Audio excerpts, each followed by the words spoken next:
नमस्कार, मैं प्रयाग झा हूँ।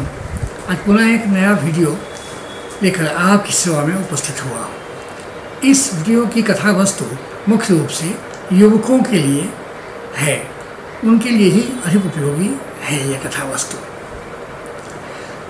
हम सब लोग प्रतिदिन ऐसे लोगों से मिलते हैं कि सुनते हैं कि सफलता नहीं मिली क्योंकि हमारे भाग्य में ही नहीं था।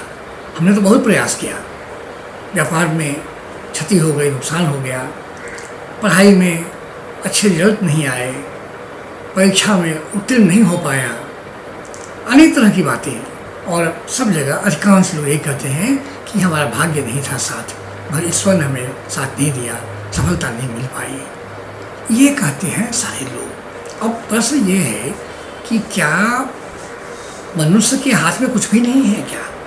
क्या मनुष्य इतना असहाय और उस तरह निर्बल है क्या वो कि उसका कुछ भी नहीं उसके साथ सामर्थ्य में, और केवल भाग्य के कारण ही कोई सफल होता है या असफल होता है?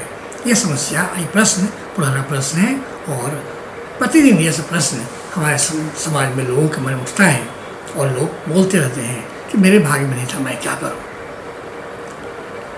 मैंने पढ़ा उपनिषदों में, सभी उपनिषदों में ये बात कही गई है कि ईश्वर जो है हर एक जीव जंतु में व्याप्त है और मनुष्य में आत्मा के रूप में, चेतनता के रूप में, चैतन्य के रूप में ईश्वर विद्यमान है।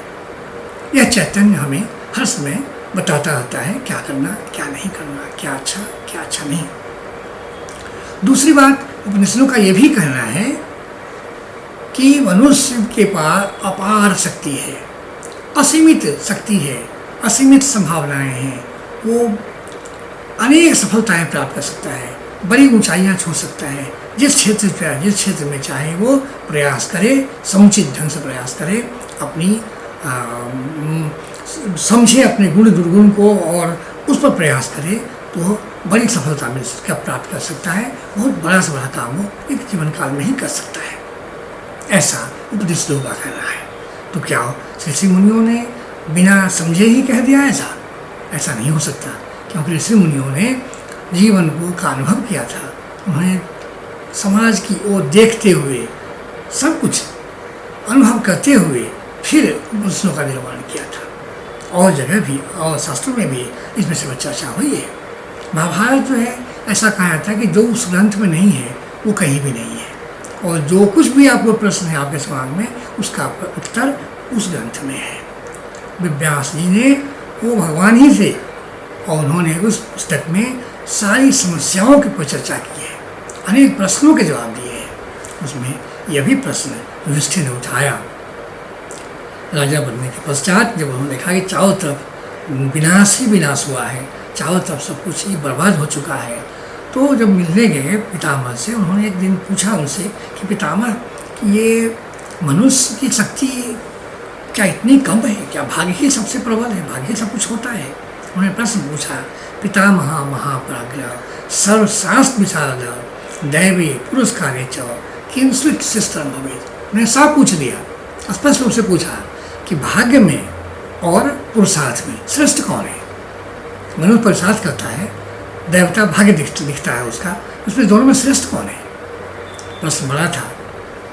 पितामह ने चित्त में को संशय उन्हें नहीं था। उन्होंने कहा कि राजन, ये प्रश्न जो है पुराना है और मैंने जो सुना हुआ है, मुझे जो बताया गया, मैंने जो समझा है अपने जीवन काल में, उस कथा का जो सारांश है, वह सारांश इस तरह है कि एक बार ब्रह्मर्षि वशिष्ठ ने पितामह ब्रह्मा के पास जाकर यही प्रश्न पूछा कि जीव लोक में, मनुष्य लोक में इस तरह की अनेक लोगों के मन में अनेक तरह का संदेह है कि पुरुषार्थ बड़ा है या भाग्य बड़ा है। भाग्य है जो ईश्वर है, देवता देता है भाग्य, और मनुष्य का अपना जो पुरुषार्थ है, इन दोनों में श्रेष्ठ कौन है?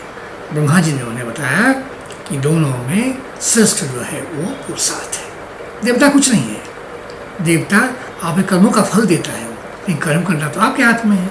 जो कर्म नहीं करता उसे फल क्या मिलेगा? नहीं मिल सकता। इसलिए पुरुषार्थ श्रेष्ठ है। ये प्रश्न का जवाब उन्होंने दिया कि श्रेष्ठ है पुरुषार्थ। उदाहरण दिया उन्होंने, उदाहरण ऐसा दिया कि आप एक किसान है ऐसा मानिए, और ईश्वर जो है बीज है, बीज आपने संभाल कर रखा हुआ है, वर्षा होती है, खेत में पानी लगता है, खेत में मिट्टी तैयार की हुई है, आपने हल चलाकर कीड़े कचरे निकाल कर साफ रखा हुआ है, उसमें पौधा डालते हैं आप, पौधा से भी निकलता है, उसमें कोपल निकलता है, बीज से कोपल निकलता है, आगे बढ़ता है, उसकी रक्षा करते हैं आप, पशु पक्षी से बचाते हैं उसको आप। फिर उसके बाद वर्षा जब पानी कम हो जाता है, आप उसमें पानी डालते हैं, उसको संभालते हैं, देखभाल करते हैं, धीरे धीरे वो पौधा बड़ा हो जाता है। जिस जैसा बीज लगाया है उसके आधार पर या तो छोटा पेड़ होगा जो फल देगा, फूल देगा, ऐसा देगा, और नहीं तो अगर बड़े पेड़ का बीज डाला है तो बड़ा पेड़ बनेगा, विशाल पेड़ बन जाएगा। वही छोटा सा सूक्ष्म बीज एक विशाल पेड़ का रूप ले लेगा और बरसों तक वह अपनी छाया से, अपने शरीर से, लकड़ी से, सब तरह से वो समाज का कल्याण का काम करता रहेगा। तो उन्होंने बताया कि बीज अगर कोई किसान ना डाले खेत में, या खेत तैयार ना करे ऐसे ही डाल दे, या बीज डाल के भूल जाए, छोड़ दे उसको, गाय बकरियाँ चल जाए उसे, या वो आलसी किसान है, वो पानी की व्यवस्था ही नहीं करे और सूखे बंजर जमीन पर बीज डाल दे, तो क्या वो बीज अंकुरित हो पाएगा? नहीं हो पाएगा। तो उन्होंने स्पष्ट रूप से कहा कि पुरुषार्थ जो है वही बड़ा है, इस पर कुछ नहीं है, बाकी कुछ भी नहीं है। फिर कहा कि प्रारब्ध जो बात करते हैं हम लोग, प्रारब्ध क्या है उस पर उन्होंने सफाई दी, स्पष्ट किया। प्रारब्ध जो है मनुष्य के किए हुए कर्मों का संचित फल है। जो प्रारब्ध, जो उसका कर्म पुराने समय में किए हैं, उसका फल अगर आप पूरी तरह से वो कर्म फल दे नहीं पाया, आपकी आयु कम थी या किसी कारण से अनेक कर्म किए थे आपके, कुछ के फल मिले, कुछ के बाकी रह गए, वो सब फल, वो सब कर्म जो है वो जमा रहते हैं और अपना परिणाम, अपना फल देकर वो नष्ट होते हैं। तो किसी ने अगर पूर्व जन्म में अच्छे कर्म किए हैं तो उसके संचित फल उसको इस दूसरे जीवन में मिल सकता है। उसी तरह से किसी ने दुष्कर्म किया है, क्रूर व्यवहार किया है, दूसरे को सताया है, अत्याचार किया है, तो उसे भी अगले जीवन में उसका फल भोगना पड़ता है, क्योंकि कर्म नष्ट नहीं होता जब तक वो फल न दे दे। तो जीवन में प्रधान चीज़ क्या है? वो है कर्म। क्या है वो? पुरुषार्थ। अपना कर्म, अपना परिश्रम, अपना पुरुषार्थ, अपना विवेक, ये सबसे ऊपर है। और भाग्य पर भरोसा करने की आवश्यकता नहीं है, भाग्य के उसमें सोचने की आवश्यकता नहीं है। और प्रारब्ध जो है वो भी हमारे पूर्व किए हुए कर्मों का ही फल है।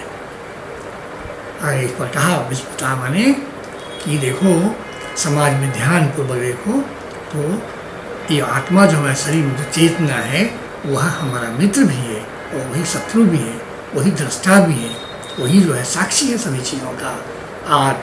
आत्मैव ही आत्मनो बंधु हो, आत्मैव ही रिपु आत्मनः, आत्मैव ही आत्मनः साक्षी, कितस्य च अकितस्य च।